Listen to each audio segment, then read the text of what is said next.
Bah, ils apportent leur personnalité, leurs idées et tout. Bon, bah, pour moi, je pense que des discussions, des débats comme ça, il faut. Bon, pour ensuite, ce qu'il faut aussi, je vois que la tendance générale est plutôt une tendance, j'allais dire, d'accepter les autres Rejeté. de rejeter.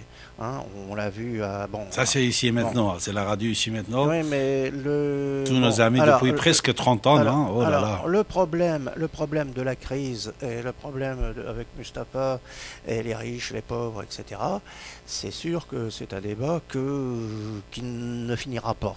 Hein, on pourra, je pense que dans un an, on peut refaire un débat. On retrouvera toujours des problèmes des riches et des pauvres. Bon, le problème de l'antisémitisme, ça, c'est un problème que, j'allais dire, on retrouvera encore dans 10 ou 20 ans et on pourrait rediscuter beaucoup sur les bases sur ces bases. Pourquoi l'antisémitisme existe et pourquoi il perdure. Hein, parce que on En pourrait un mot, s'interroger. pourquoi ça existe? En un mot. Bah, à mon avis, bon, je pense que c'est parce que c'est une communauté qui a su rester. À mon avis, c'est une des communautés qui est restée les plus homogènes depuis son origine. C'est-à-dire depuis que Abraham a quitté la belle ville d'Ur ou d'Our pour. Vous savez, Abraham, c'est qui en réalité? Oui, vous me Non, l'avez non, dit. c'est Zarathustra. Oui, Abraham, c'est oui, Zarathustra. oui. Bon, alors quand il a quitté, Les Hébreux, Torah, il a nommé alors, Abraham, mais c'est Zarathustra. alors, quand il a quitté Qu'avant-hier, c'était son jour de naissance, hein, c'était ouais. son anniversaire. Alors, il a quitté son petit patelin là, hein, parce qu'il était certainement pas seul, hein, parce que les Adam et Ève, etc. Ils avaient eu d'autres descendants que Abraham. Et Abraham a créé, je ne vais pas employer le mot dynastie, il a créé une tribu, il a créé une famille. Bon. Et cette famille comment dirais-je, est restée avec les prescriptions qui étaient faites, hein, parce que là aussi, il faut reconnaître que dans la Bible, il y a des prescriptions très fortes. Hein, par exemple, hein, on interdit de trouver.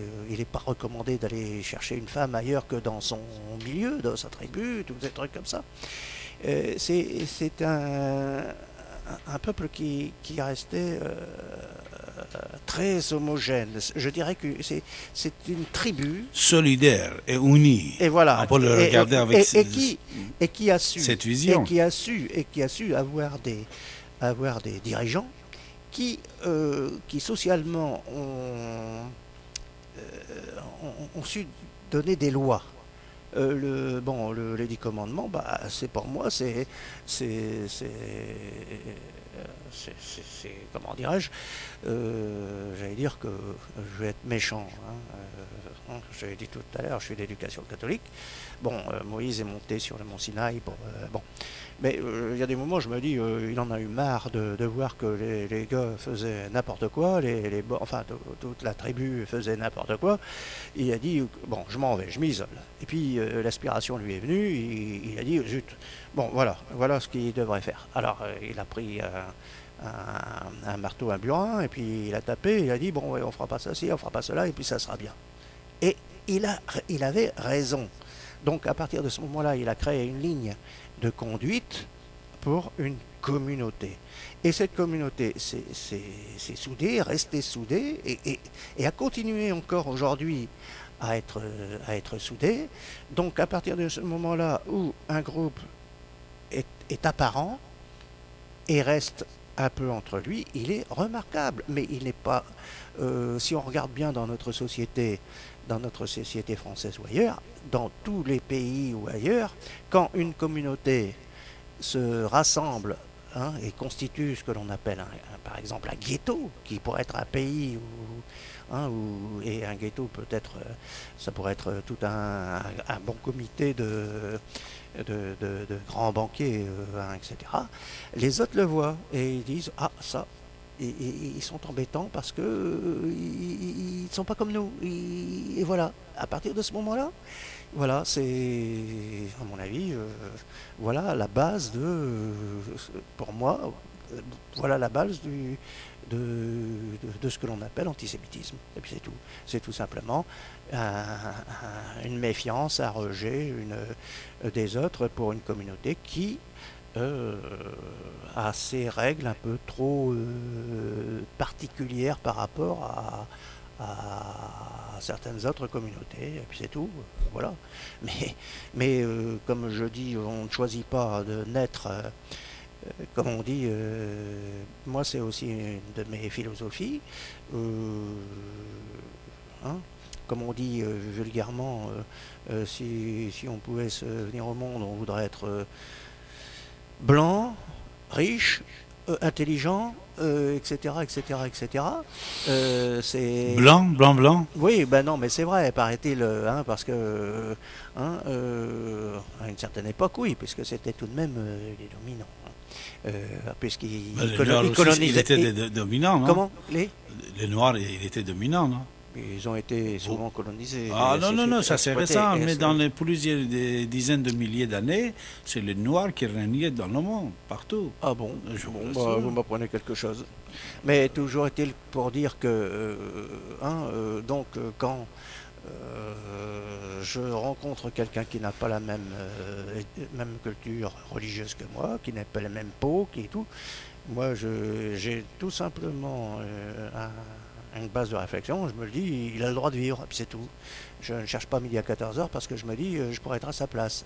Donc, où est la différence? Il n'y en a pas, c'est tout. Bravo. Hein? Voilà, sur ce très très joli propos de M. Melson, on va vous quitter, mes chers amis, mais vous restez à l'écoute de votre radio ici maintenant sur 95.2 FM. Vous allez écouter Robert Baer, en partie, et je crois qu'il aura une rediffusion aussi, que Didier Deplège, mon ami, il va le programmer. Pour les gens qui n'ont pas écouté la totalité de notre émission de cette nuit, nous sommes déjà le 29 mars 2009, et comme vous savez, juste à 2 heures du matin, on a avancé du nord, et c'est-à-dire on est maintenant 5h07. Je vous embrasse toutes et tous, j'étais tellement ravi de passer encore une nuit avec vous. Ça fait quoi? Ça fait environ 20 ans que... oui, plus, même peut-être 20 ans que je suis à côté de Didier Deplège, et j'ai le plaisir d'être avec lui, et j'ai le plaisir d'avoir un ami comme Didier, et que je l'embrasse, et je vous embrasse aussi toutes et tous, et je veux remercier mes invités, M. Melson et M. Robert Baer, et je vous dis à très très bientôt. Restez à l'écoute de votre radio ici maintenant, avec la variation qu'il a avec les collègues ici et maintenant, les animateurs, un plus beau que l'autre, et tous sont bien. Je vais embrasser tous mes collègues aussi. Hein.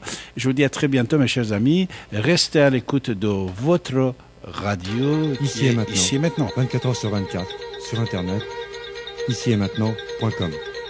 Vous êtes à l'écoute de la radio Ici et Maintenant sur 95.2 FM et sur l'internet ici et maintenant.com. Monsieur Abbassi, écrivain et historien, est avec vous les derniers samedis de chaque mois de 23h à 7h du matin. Son site internet davidabassi.com, Abbassi A2B-A-S-I. Ici et maintenant, 24h/24 sur Internet, ici et maintenant.com.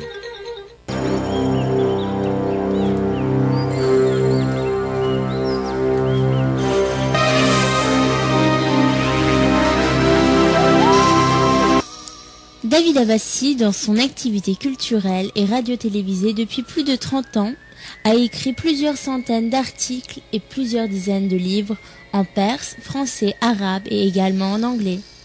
Il a rencontré et interviewé plusieurs personnalités internationales, politiques et culturelles. En visitant son site internet, plusieurs centaines de pages web sont à votre disposition, en français, anglais et persan.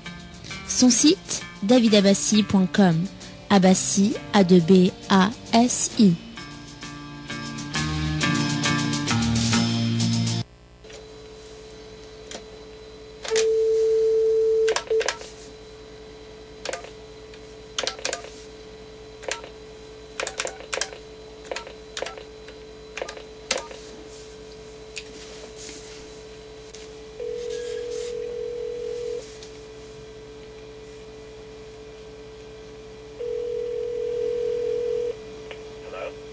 Hello, Mr. Bayer. Good morning. Hi, how are you? Thank you very much. Vous allez bien? Comment, oui, et vous? Ça va. كيف حالكم? Alhamdulillah. Alors, est-ce que vous êtes prêt qu'on commence à enregistrer, Monsieur Bayer? Oui, en Ex- français? En français, oui, s'il vous plaît. Bonsoir, mes chers amis. Ce soir, j'ai le plaisir de recevoir une grande personnalité internationale, un agent secret, un ancien directeur de Central Agency Intelligence, ou en français on dit Agence centrale de l'intelligence. C'est Monsieur Robert Baer qui est avec nous ce soir. Mais bien sûr, par téléphone. Mais ce soir, on a essayé de le joindre chez lui, aux États-Unis, en Californie, et il est avec nous en ligne. Monsieur Robert Baer, bonjour, comment allez-vous? Très, très bien, merci. Très content de vous avoir, mon cher ami, en ligne. Oui, oui, c'est pour moi aussi. Alors, Robert Baer, qui veut devenir professeur, il devient un agent secret. Oui. C'est pour ça que vous l'avez quitté rapidement après 20 ans de travail? Non, j'en ai marre de la CIA, tout à fait. La politique, j'en ai marre de Washington et le monde secret. Ça suffit pour moi. Et j'ai quitté après 21 ans la Oui. CIA et je commence à écrire. Et vous avez fait beaucoup de livres, surtout une fiction syriana que George Clooney a joué dedans. Oui, c'est ça. J'ai écrit le bouquin. Le film est basé sur le bouquin. See No Evil en anglais. Oui, La chute de la CIA en français. oui. Et ensuite, j'ai écrit un livre sur l'Arabie Saoudite. Or noir. Oui, l'or noir. J'ai pas bien aimé en Arabie Saoudite. Pas beaucoup. C'est vrai? Oui, oui, oui. Je ne peux pas entrer dans le pays. Ah, vous êtes interdit d'entrer en Arabie Saoudite. En Arabie Saoudite, tout à fait, oui. Ils sont très fâchés de moi. Ils n'aiment pas la vérité alors. Apparemment, oui. Alors, les gens qui gardent soi-disant la vérité de l'islam, ils n'aiment pas la vérité de Robert Baer. Pas du tout. Et ils ne sont pas très contents avec le nouveau livre. Ah, c'est vrai. Alors, justement, Monsieur Baer, on va commencer de parler sur Syriana. Est-ce que votre Syriana, c'est la même chose que Grand Moyen-Orient, puisqu'il y a un pouvoir perso-syrien dans le quartier, est-ce que ça peut faire face aux intégristes musulmans, que vous avez 20 ans de combat contre les islamistes? Les extrémistes, pas contre l'islam. Les extrémistes. Non, j'ai dit islamistes. Oui. Islamistes. C'est-à-dire, oui, C'est les gens d'Ibn Taymiyyah et les autres. oui. Ils sont le problème, c'est pas l'islam. C'est- Parce que nous avons la même chose aux États-Unis avec les chrétiens. Oui, oui. Ça, c'est le problème pour nous. Mais à vrai dire, je crois que nous sommes presque finis avec les Al-Qaïda est une organisation qui est morte, à mon vue. Ah bon, vous pensez comme ça? Oui, c'est ça. Parce que je crois, je suis très certain que Bin Laden est mort. Vous, comme un directeur de CIA, c'est vrai, vous pensez qu'il est mort, Ben Laden? Oui, Quand et comment? il y a 5 ans. Oui. Maintenant, tous les enregistrements sont comment dirais-je, fabriqués. Ah, c'est fabriqué, oui. En français, on peut dire c'est fabriqué alors. Fabriqué, oui. Oui. Je suis certain. Parce que où est Bin Laden? C'est en 2007, il a enregistré une vidéo, et c'est avec beaucoup c'est une pièce très étrange. C'est mon avis, je ne suis pas certain, mais il existe une grande probabilité qu'il est mort. Mes chers amis, c'est Robert Baer, l'ancien directeur de l'agence centrale de l'intelligence américaine, qui est en train de dire son avis comme quoi Ben Laden est mort. C'est très important. Alors, monsieur Baer, vous dites les islamistes et les intégristes, c'est fini, mais malheureusement, nous constatons chaque jour le montée des mouvements musulmans et islamistes dans les pays musulmans, et surtout, nous constatons la politisation de l'islam, que cette politisation de l'islam est trop dangereuse. Le danger vient de ça. Alors, que pensez-vous sur l'islam politique et les républiques islamiques qui sont en train de être créées jour après jour dans les pays musulmans? Prenez Afghanistan, Oui. par exemple. C'est une guerre contre le Pashtunistan. Ce n'est pas une guerre contre les intégristes, les islamistes. Il y a une grande différence. Les Taliban, ils sont des Pashtuns, pas des intégristes. C'est une grande différence. Et maintenant, c'est l'administration d'Obama. Il fait guerre contre l'État de Pashtunistan. C'est une grande différence. Mais quand je parle des intégristes saoudiens, des wahhabites, c'est une organisation qui est morte, à mon avis. Parce qu'il n'y a pas d'attaque en Arabie Saoudite, il n'y a pas d'attaque en Europe, aux États-Unis. Pourquoi? Parce que les musulmans, ils sont tournés contre les intégristes dans le Proche-Orient, dans le monde. Oui. C'est parce qu'ils connaissent que c'est une organisation, un mouvement qui n'est pas viable. Ça existe dans l'histoire. Avec les gens d'Ibn Taymiyyah, c'est la même chose. Oui. Dans le 12e siècle. Il y a un peu de violence, pas une révolution, et presque une révolution, et ça s'est arrêté comme ça.